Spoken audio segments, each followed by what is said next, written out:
If you know me, then you know I've been all over chasing stories. And sometimes, well, those stories chase me. But today's tale I found in the bowels of the World Wide Web. And just when I thought I knew how it was gonna end, it kept going in an entirely different direction. Which is how we got here, to the second part of that story. If you missed part one, do yourself a favor and start from the top. We'll be here when you're done. For the rest of you, let me give you a recap. It all started when an internet rabbit hole led me to the social media channels of a cryptid hunting duo called Monster Max, aka Maxine Moore and her fiance, Shane Harris. Monster Max was on the verge of becoming internet famous when something horrible happened to the couple, and it all transpired around their very last video. Now, most of what I read online was vague, suspiciously so, but I can smell a good story a mile away, and this one stank. So I kept digging until I found the only soul who claimed to know the truth, a journalist named Nicole Dawes. Over a video call, she told me everything she knew in all its bloody, god-awful glory. You see, as Monster Max's popularity grew, Maxine and Shane's relationship crumbled. But when Maxine told Shane she wanted to pause the channel and their engagement, they were just one video away from making it big. So he convinced her to finish their most dangerous hunt yet for the infamous Lone Pine Mountain Devil. They found the monster all right. They even did a live stream that racked up thousands of followers. But then, everything went horribly, horribly wrong. The Mountain Devil attacked, and Shane ran, abandoning Maxine to a fate worse than death. You'd think that'd be the end of it, but as the journalist reminded me, everything that happened that night happened live, which meant Shane had to face something far more dangerous and bloodthirsty than some monster. He had to face the internet.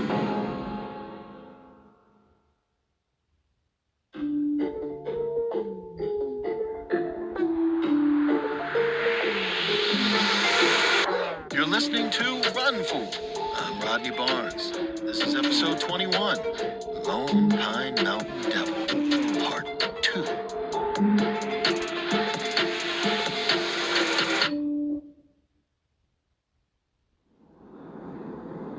It was the park rangers that found Shane first. They combed the desert hills in the early hours of the morning till they discovered him trembling and traumatized in a shallow cave. By the time they discovered Maxine, it was too late. She was already dead. Police arrived to a scene as horrific as it was strange. The mutilated body of a young woman stranded in the desert wilderness, and her fiancé, alive and well, with hardly a scratch. Needless to say, they were more than suspicious, so they took Shane to a dingy, windowless room in the county station and demanded answers. Shane tried to explain the Lone Pine Mountain Devil to the officers, but when he described the massive four-winged demon that skinned its prey, all he got were raised eyebrows. And when they asked him why Maxine was dead when he'd escaped, well, Shane didn't have a good answer for that either. He looked down and stuttered into his styrofoam cup of burnt coffee. She'd been hurt, he said. She couldn't run. What Shane didn't say was that he did. The monster tore Maxine open and Shane ran. Ran like the coward he always knew he was. How do you explain to the police that you left the love of your life to die? But Shane maintained his innocence. His story was simple. The Lone Pine Mountain Devil existed and had attacked his fiancée. It was one of the most bizarre alibis the investigators had ever heard, but despite their best efforts, they couldn't rule it out. Sure, there was no proof the monster existed, but Shane's live stream recorded something. In the footage, the shadow of the alleged mountain devil could be seen through the trees, but when it swooped in to attack Maxine, that was exactly when Shane dropped the rig. The rest of the stream captured nothing but muffled audio of the attack.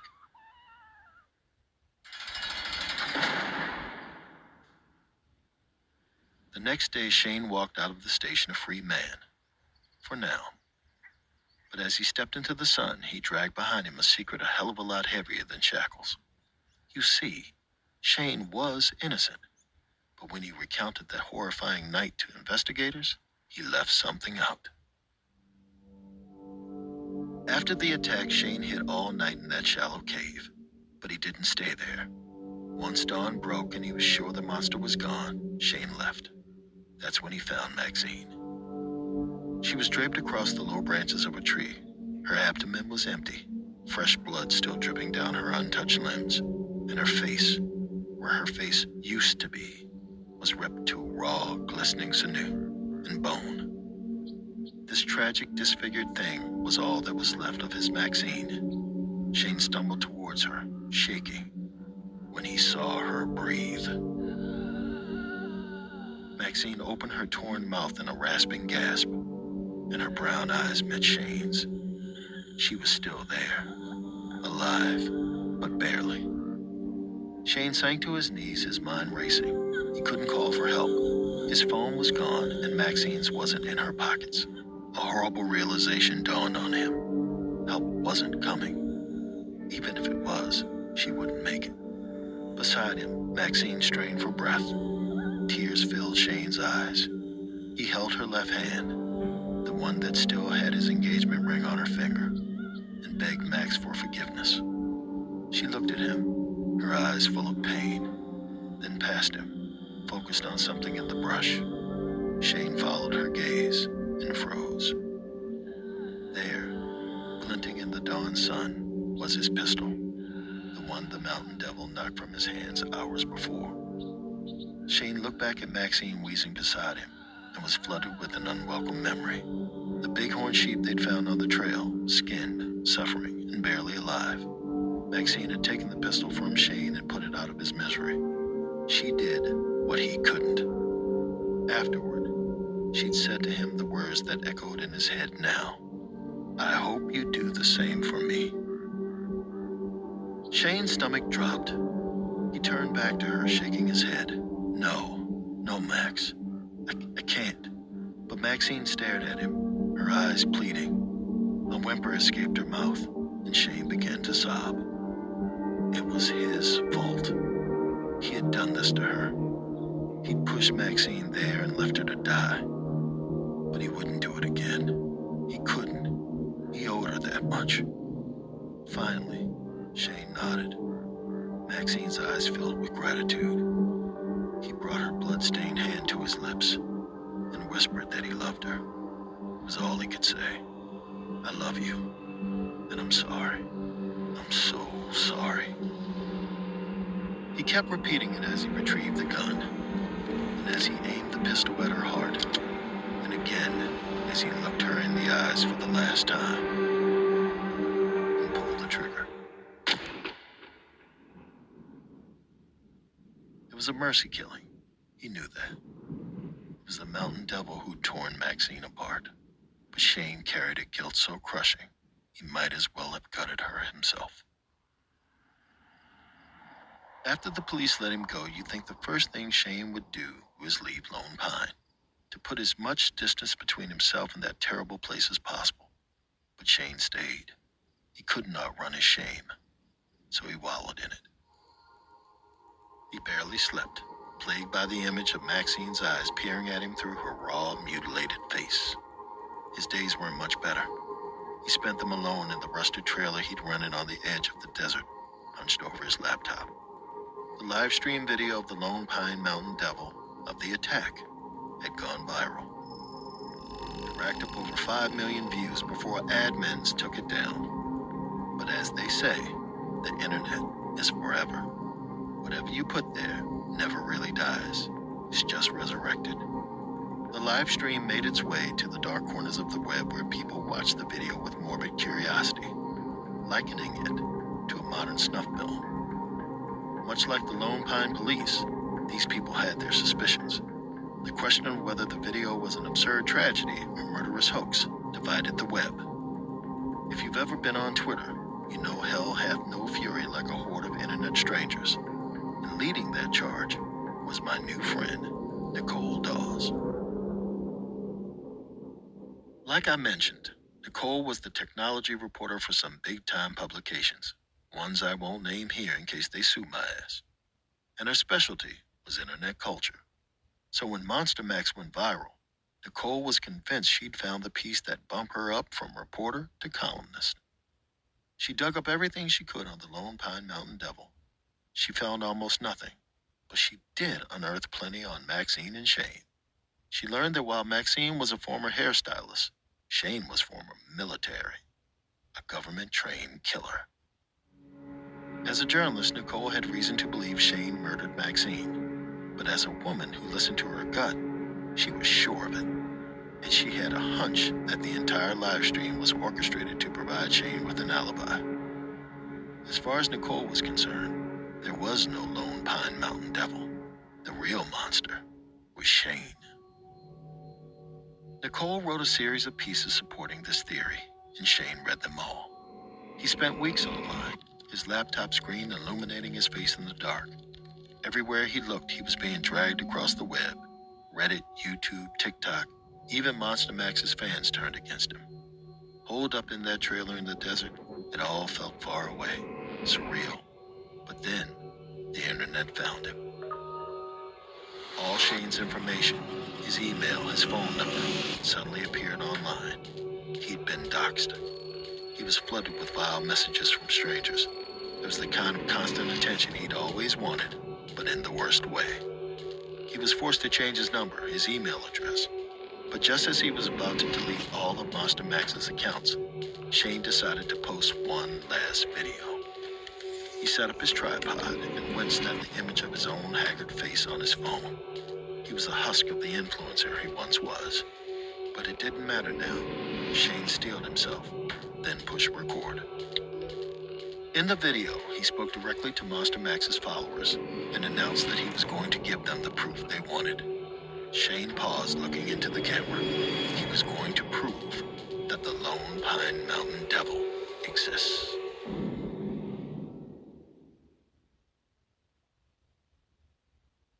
This episode is brought to you by Shopify. Whether you're selling t-shirts from a booth at your local farmer's market or dishing out handmade crafts online, Shopify's POS system manages it all. Unite your in-person and online business with a trusted platform that supports your retail hustle. Get started with hardware tailored to your needs, from payments on the go to full-scale retail setups, with round-the-clock support to keep your sales smooth as silk. Do the smart thing for retail. Go with Shopify. For a limited time, sign up for a $1 per month trial period at shopify.com/Wondery, all lowercase. Take your business to new heights. Visit shopify.com/Wondery today. That's shopify.com/Wondery. Getting the smile and confidence you've been dreaming about, all from the comfort of your home, isn't a total mystery with Byte clear aligners. Just don't be surprised if all your friends start asking, "What's your secret?" Begin by ordering your at-home impression kit today for only $14.95. Byte clear aligners are doctor-directed and delivered to your door. Treatment costs thousands less than braces, plus they offer flexible financing, accept eligible insurance, and you can pay with your HSA FSA. Get 80% off your impression kit when you use code WONDERY at Byte.com. That's BYTE.com. Start your confidence journey today with Byte. For the next week, Shane prepared. He sold his fancy influencer gear and used the money for what he really needed: protection. His basic pistol wouldn't hack it against a winged monster from hell. He also did his research, scouring the internet for anything on the Lone Pine Mountain Devil. But like Nicole wrote in her articles, there was almost nothing out there. What little Shane found looped back to the same mysterious source. It was as if the Mountain Devil only existed on the internet and been conjured into existence just to torture him. In the afternoon, Shane drove his passenger van towards the hills and took the dusty roads as far as they would go until he had to continue on foot. This time, though, he was traveling light. He carried a newly purchased rifle, a GoPro, and of course, his phone. He timed everything to ensure he arrived at nightfall, when he knew the Mountain Devil was active. He trekked for the next 2 hours, and before long, it was dusk. He was worried he'd lost course when he smelled something, an unmistakable rancid odor, and then he heard the flies. Shane wandered off the trail until he came across the mutilated carcass of a mountain lion, or at least what used to be one. Its face was peeled off clean, the telltale sign of the devil's prey. Shane wondered if it was the same mountain lion that had run from them terrified that fateful night. He shook his head in pity when a blood-chilling shriek came from the distance. The cry knotted his stomach. Whether he was ready or not, the mountain devil was close. Shane strapped on his GoPro and took off towards the sound. He moved through the brush when another, louder scream pierced the night. Shane followed it, snaking between boulders and trees until he came to a dead end at the mouth of a cave. It was dark now, too dark to see inside, but Shane didn't dare use his flashlight. Instead, he crept toward the edge of the cave and peered inside. In the darkness, a massive shadow shifted and swayed. There was a horrible squelch, the sound of teeth ripping flesh, then a low, guttural purr. Shane didn't know if he wanted to vomit or flee. Instead, he gripped his rifle, stepped into the mouth of the cave, and fired straight into the shadows. An ear-splitting shriek echoed from the depths. Shane backed out, rifle aimed, as the monster stepped out of the darkness. It emerged head first, enormous black eyes searing into Shane, followed by its hulking, scaly body.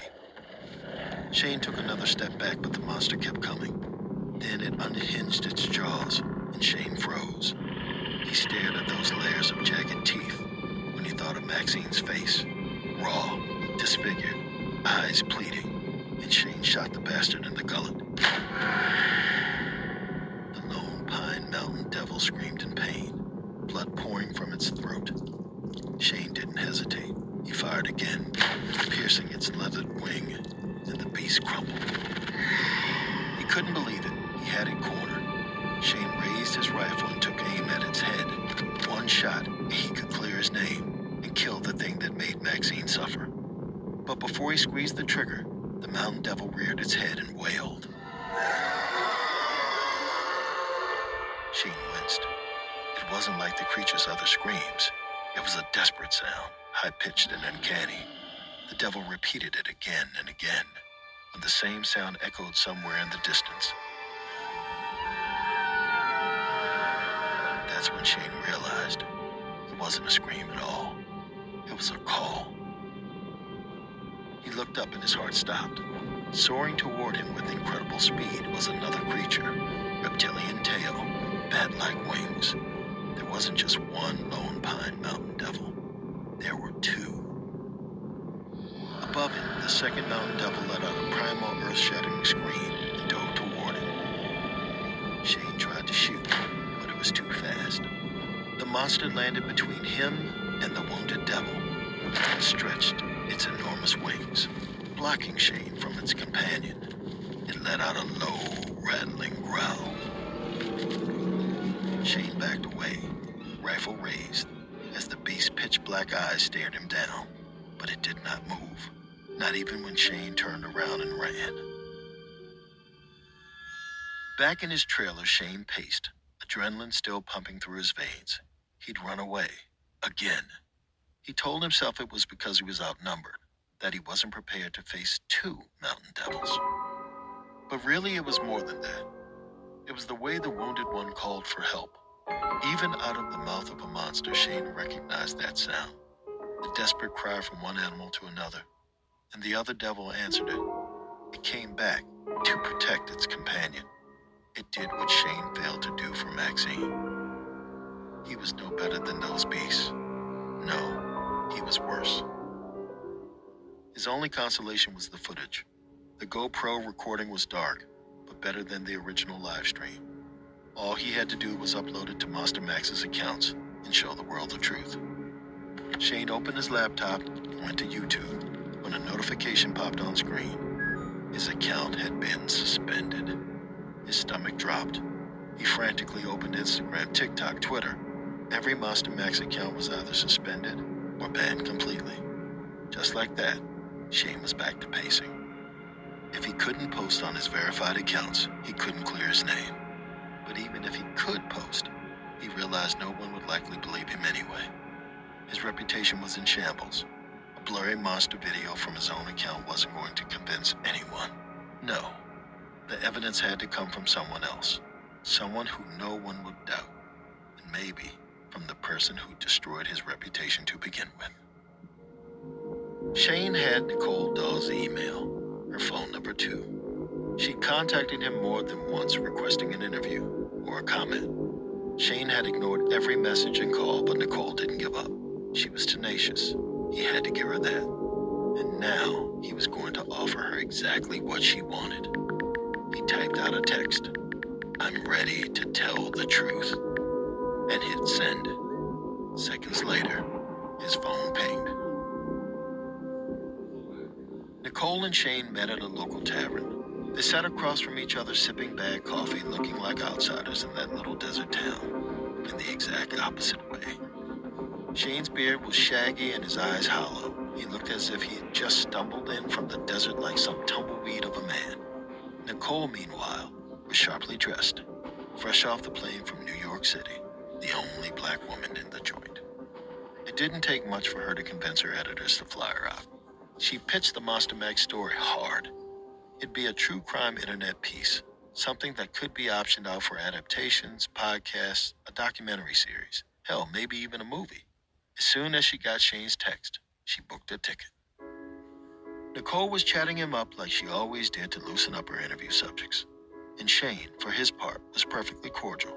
Nicole was surprised. She dragged his name across the World Wide Web after all. But the dude was serene, almost monk-like.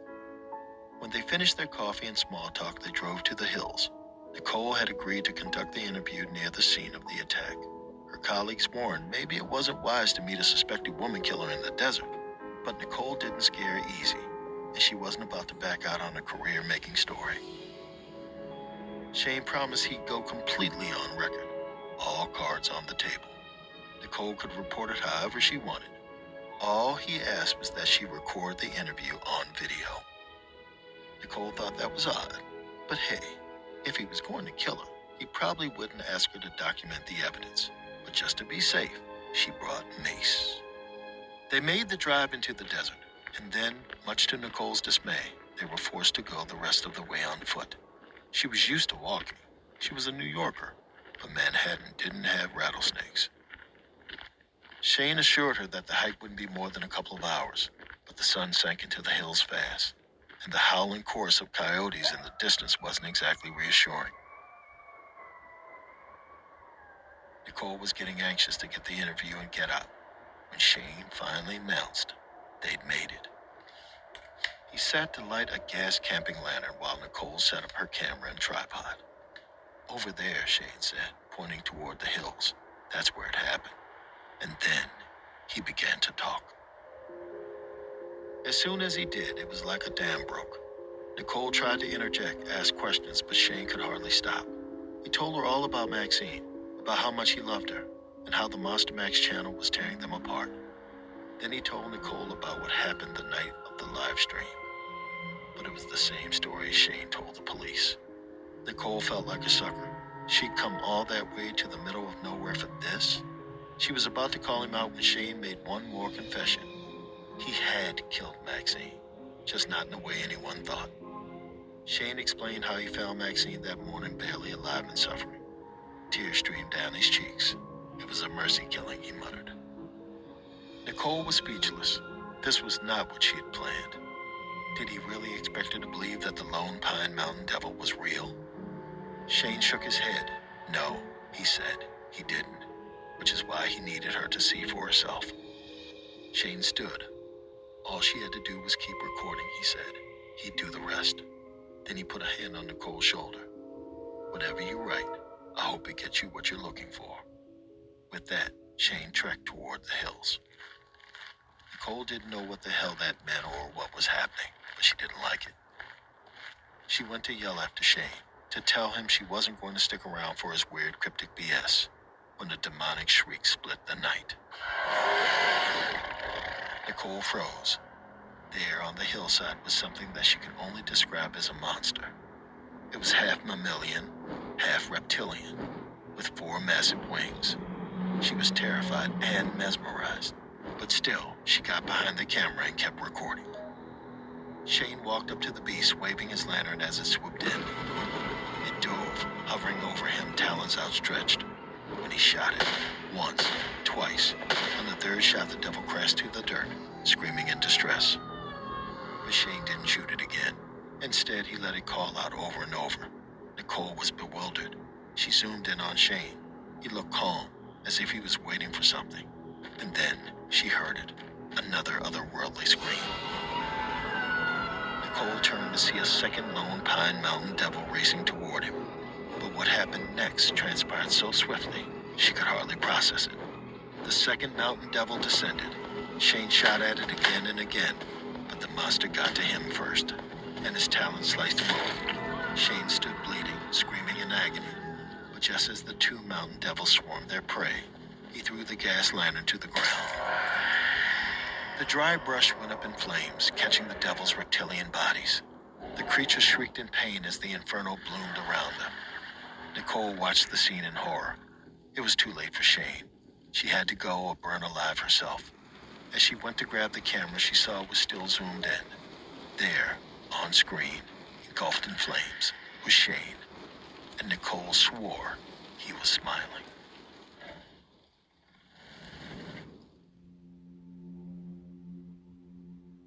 Nicole fled Lone Pine unscathed, but her career was another matter. She took that footage and wrote a very different piece than the one she'd planned. She revealed the truth behind Maxine's death and now Shane's. The Lone Pine Mountain Devil was real. The whole thing put her journalistic integrity into question, not to mention her sanity. And soon that fancy paper fired her. But like I said, Nicole was tenacious. She took the story to every publication she could, but the only places that hear her out were paranormal journals and conspiracy websites, which of course is how I found her. Nicole sighed from my computer desktop. We'd been on our video call for hours now. Looking back, she said it was obvious to her that Shane planned everything, that he sacrificed himself to clear his name, but it all hinged on Nicole staying there to record. For the longest time, she couldn't understand why he did that. She could have run at any time, but somehow he knew she would stay, that she wouldn't leave without the proof. And then she remembered the last thing he told her. Whatever you write, I hope it gets you what you're looking for. Shane had known she'd risk everything for the story, because what she was looking for was prestige, for affirmation from her peers and thousands of strangers, and she'd do whatever it took to get it, even if it destroyed her. Shane knew that because he'd done the exact same thing. He sacrificed the woman he loved, his career, his future. That gnawing desire split him open and burned him alive. Nicole smiled sadly, but Shane was free now, she said. As for her, she never got what she was looking for. The prestige, the validation, she was still searching for it. Nicole looked out from my computer, her eyes hollow. She didn't think she'd ever stop. After our call ended, I was shocked at how late it was. I'd been gazing at screens so long I didn't realize I'd spent the whole day online. So I shut my laptop and went to bed, but I couldn't sleep. What Nicole told me had me thinking. Maybe what keeps us up at night shouldn't be the Lone Pine Mountain Devils of the world. Maybe the real monster is closer than we think, hiding on our homepage or lurking in our notifications. A thing so insidious that if you're not wary, it'll eat at you so slowly you won't notice until it's already consumed you. Something to think about. In the meantime, consider subscribing to the show and maybe leaving a review. After all, we've all got a monster to feed.